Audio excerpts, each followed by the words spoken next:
Is Israel really that bad? Why is everyone attacking Israel so hard? After all, isn't it the only true democracy in the Middle East? I mean, citizens have freedom of speech.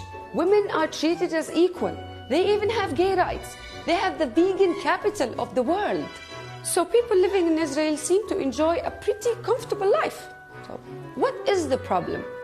We all know that there was a tiny little bit of issue back in 1948. When Israeli settlers came to a land called Palestine, they were surprised to find that people are already living there. Out of courtesy, of course, these people were politely asked to leave or enjoy a painful death. Nothing new. It's similar to what happened to American Indians when Europeans came to America. However, at some point, Israelis were so polite to offer the Arabs who stayed living in what became now their land a chance to be an Israeli citizen with an Israeli passport. The story of this video begins here with the Palestinian/Israeli/Arab girl. Let's hear from her. Hi, my name is Layla. I'm a simple person. I want simple things out of life.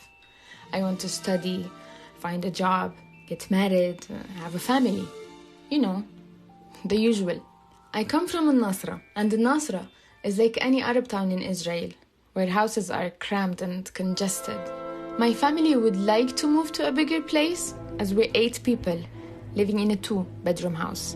However, the government owns most of the land, so it looks like we have to build on top of our existing house to make extra room. I wanted to apply to universities, but I found out that I have to take an exam that's almost impossible to pass. It was weird when I figured out that this exam is exclusively for Arabs. Jews didn't have to take it, apparently. But how come? We all graduated from the same school. So, I gave up on the whole university idea and wanted to find work. I couldn't though, because most job offers go to Jews. I then tried to find work in other cities, but I also couldn't. See, you might not know that every part of Palestine is controlled by the Israeli police and is divided into 6 sections: Gaza, Jerusalem, the 1948 occupied Palestinian land, and 3 other sections in the West Bank.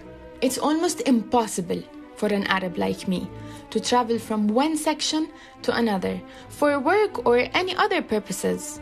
However, Jews don't face many issues moving between sections, which is again weird because I'm a citizen too, right?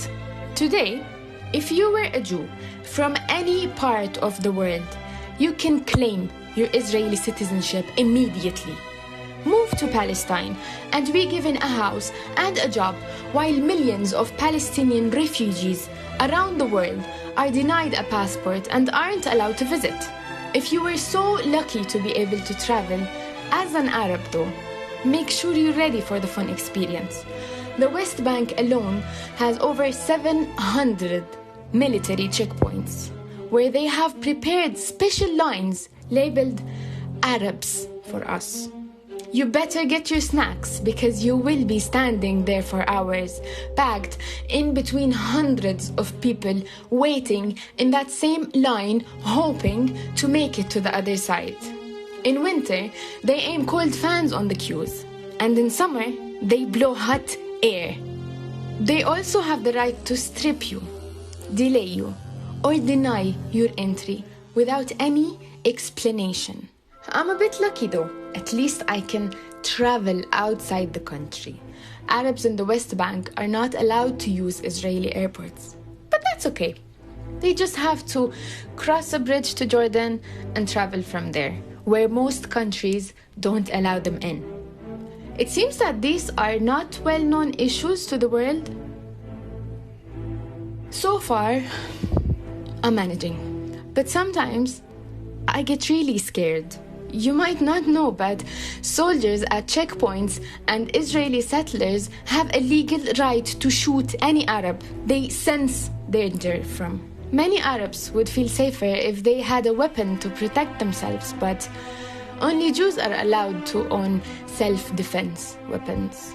I read once about apartheid in South Africa. I couldn't help but think of how similar my situation is to them. Could Israel be an apartheid state? Well, what is apartheid?